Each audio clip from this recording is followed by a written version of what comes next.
കേരള രാഷ്ട്രീയത്തിൽ നിർണായകമായ ഒരു ഘട്ടത്തിലൂടെയാണ് UDF കടന്നു പോകുന്നത്. ഭരണവിരുദ്ധ വികാരം വോട്ടായി മാറിയ തിരഞ്ഞെടുപ്പിന് പിന്നാലെ തിങ്കളാഴ്ച നടക്കാനിരിക്കുന്ന സത്യപ്രതിജ്ഞയ്ക്കായി മുന്നണി ഒരുങ്ങുമ്പോൾ മുസ്ലിം ലീഗ് ക്യാമ്പുകളിൽ ചർച്ചകൾ അതിന്റെ ഏറ്റവും ഉയർന്ന നിലയിലാണ്. രണ്ടാം ഉമ്മൻചാണ്ടി സർക്കാരിന്റെ കാലത്ത് കൈവശം വെച്ചിരുന്ന 5ാം മന്ത്രിസ്ഥാനം ഇത്തവണയും നേടിയെടുക്കാനും ഒപ്പം ഭരണത്തിൽ ശക്തമായി സ്വാധീനം ചെലുത്താൻ കഴിയുന്ന വകുപ്പുകൾ ഉറപ്പാക്കാനുമാണ് ലീഗ് ശ്രമിക്കുന്നത്. കേരളത്തിലെ UDF സംവിധാനത്തിലെ ഏറ്റവും വലിയ രണ്ടാമത്തെ കക്ഷിയായ മുസ്ലിം ലീഗിനെ സംബന്ധിച്ചിടത്തോളം ഈ സർക്കാർ രൂപീകരണം കേവലം ഒരു അധികാര കൈമാറ്റമല്ല, മറിച്ച് വരാനിരിക്കുന്ന 5 വർഷത്തെ പാർട്ടിയുടെ ദിശാബോധം നിശ്ചയിക്കുന്ന ഒന്നാണ്. പാണക്കാട് ചേർന്ന അടിയന്തര യോഗത്തിൽ ഉയർന്നു വന്ന പ്രധാന വിഷയങ്ങൾ മന്ത്രിമാരുടെ എണ്ണം, വകുപ്പുകൾ, പ്രാദേശിക പ്രാതിനിധ്യം എന്നിവയായിരുന്നു. ലീഗ് മന്ത്രിസഭയിലെ കേന്ദ്ര ബിന്ദു PK കുഞ്ഞാലിക്കുട്ടി തന്നെയാണ്. പാർട്ടിക്കുള്ളിലും മുന്നണിക്കുള്ളിലും വലിയ സ്വീകാര്യതയുള്ള അദ്ദേഹം മുൻപ് കൈകാര്യം ചെയ്തിരുന്ന വ്യവസായം, IT എന്നീ വകുപ്പുകൾ തന്നെ ഇത്തവണയും ഏറ്റെടുത്തേക്കും. UDFന്റെ വികസന നയങ്ങൾ രൂപീകരിക്കുന്നതിൽ കുഞ്ഞാലിക്കുട്ടിയുടെ സാന്നിധ്യം കോൺഗ്രസ് നേതൃത്വവും ആഗ്രഹിക്കുന്നുണ്ട്. മന്ത്രിസഭയിലെ ഏറ്റവും മുതിർന്ന നേതാക്കളിൽ ഒരാളായി അദ്ദേഹം ഭരണത്തിന്റെ ചുക്കാൻ പിടിക്കും. സീനിയോറിറ്റിയും യുവത്വവും ഒരേപോലെ പരിഗണിച്ചുകൊണ്ട് ഒരു പട്ടികയാണ് ലീഗ് തയ്യാറാക്കുന്നത്. ഇതിൽ പ്രധാനമായും ഉയർന്നു കേൾക്കുന്ന പേരുകൾ ഇവയാണ്: PK ബഷീറും NA ഷംസുദ്ദീനും. 4ാം തവണയും നിയമസഭയിലെത്തുന്ന ഇരുവരും മന്ത്രിസ്ഥാനത്തിന് അർഹരാണെന്ന് പാർട്ടിക്കുള്ളിൽ ഒരു പൊതുവികാരമുണ്ട്. ഏറനാട് മണ്ഡലത്തിൽ നിന്നുള്ള PK ബഷീർ വയനാട്ടിലെ ദുരിതാശ്വാസ പ്രവർത്തനങ്ങളിലും മറ്റും കാട്ടിയ നേതൃത്വ പാടവം അദ്ദേഹത്തിന് മുൻതൂക്കം നൽകുന്നു. മണ്ണാർക്കാട് MLA ആയ NA ഷംസുദ്ദീൻ സഭാ നടപടികളിലെ അറിവും മികച്ച പ്രസംഗകൻ എന്ന നിലയിലുള്ള പ്രാഗൽഭ്യവും കൊണ്ട് ശ്രദ്ധേയനാണ്. നിയമസഭയ്ക്കുള്ളിലും പുറത്തും UDFന്റെ പോരാളിയായി അറിയപ്പെടുന്ന KM ഷാജിയെ മന്ത്രിസഭയിൽ ഉൾപ്പെടുത്തണം എന്നത് ഒരു വിഭാഗം ശക്തമായി വാദിക്കുന്നു.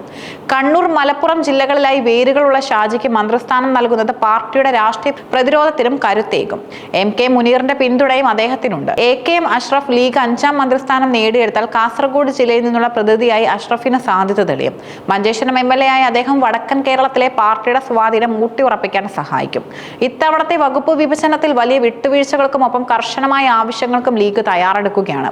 കഴിഞ്ഞ പല UDF സർക്കാരുകളിലും വിവാദങ്ങളുടെ കേന്ദ്രമായിരുന്ന വിദ്യാഭ്യാസ വകുപ്പ് ഇത്തവണ വിട്ടുകൊടുക്കാൻ ലീഗ് സന്നദ്ധത പ്രകടിപ്പിച്ചിട്ടുമുണ്ട്. ഇത് മുന്നണിക്കുള്ളിലെ പൊതുസമ്മതി വർദ്ധിപ്പിക്കാൻ സഹായിക്കും. വിദ്യാഭ്യാസത്തിന് പകരം റവന്യൂ പോലുള്ള ജനങ്ങളുമായി നേരിട്ട് ബന്ധമുള്ള ഒരു ശക്തമായ വകുപ്പ് ലീഗ് ആവശ്യപ്പെടുന്നു. നിലവിൽ CPI കൈവശം വെച്ചിരിക്കുന്ന ഈ വകുപ്പ് ഭരണം സുഗമമാക്കാൻ അത്യന്താപേക്ഷിതമാണെന്ന് ലീഗ് കരുതുന്നു. ആരോഗ്യ മേഖലയിൽ കേരളം കൈവരിച്ച നേട്ടങ്ങൾ പരിഗണിച്ച് ആ വകുപ്പ് ലീഗിന് നൽകുന്നതിനെ കുറിച്ച് കോൺഗ്രസിനുള്ളിൽ അനുകൂല ചർച്ചകൾ നടക്കുന്നുമുണ്ട്. ഇത് പാർട്ടിയുടെ പ്രതിച്ഛായ വർദ്ധിപ്പിക്കാൻ സഹായിക്കും. പൊതുമരാമത്ത്, തദ്ദേശ സ്വയംഭരണം, സാമൂഹ്യ നീതി എന്നീ വകുപ്പുകൾ മുൻപത്തെ പോലെ തന്നെ നിലനിർത്താനാണ് ലീഗ് ലക്ഷ്യമിടുന്നത്. കേരളത്തിലെ വിവിധ ജില്ലകൾക്ക് അർഹമായ പ്രാതിനിധ്യം നൽകുക എന്നത് ലീഗിന് മുന്നിലുള്ള ഏറ്റവും വലിയൊരു വെല്ലുവിളിയാണ്. 6 MLA-മാരുള്ള കോഴിക്കോട് ജില്ലയ്ക്ക് മന്ത്രിസ്ഥാനം ലഭിക്കാത്തതിൽ അവിടുത്തെ നേതാക്കൾക്ക് വലിയ രീതിയിലുള്ള പരാതിയുമുണ്ട്. MK മുനീർ മന്ത്രിസഭയിൽ ഇല്ലെങ്കിൽ പകരക്കാരനായി മറ്റൊരാളെ കോഴിക്കോട് നിന്നും കണ്ടെത്തേണ്ടി വരും. കാസർഗോഡ് ജില്ലയ്ക്ക് മന്ത്രിസ്ഥാനം ലഭിച്ചില്ലെങ്കിൽ ഡെപ്യൂട്ടി സ്പീക്കർ പദവി നൽകി ആശ്വസിപ്പിക്കാനാണ് നീക്കം. മലപ്പുറം ലീഗിന്റെ ശക്തി കേന്ദ്രമായ മലപ്പുറത്തിന് സ്വാഭാവികമായും കൂടുതൽ പ്രതിനിധികൾ ഉണ്ടാകും. മുസ്ലിം ലീഗിനെ സംബന്ധിച്ചിടത്തോളം ഈ മന്ത്രിസഭാ രൂപീകരണം അത്യധികം ഗൗരവകരമായ ഒന്നാണ്.